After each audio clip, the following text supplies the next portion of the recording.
Go. So ito po yung inyong transmission sa Mitsubishi Mirage. Ngayon itong bearing na to okay oh.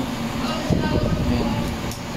So pre-shop eh. Pero ito napansin namin, ayan, maganit ikutin. So medyo may tama na itong bearing nyo. Nalinis na namin to pero medyo maganit pa rin.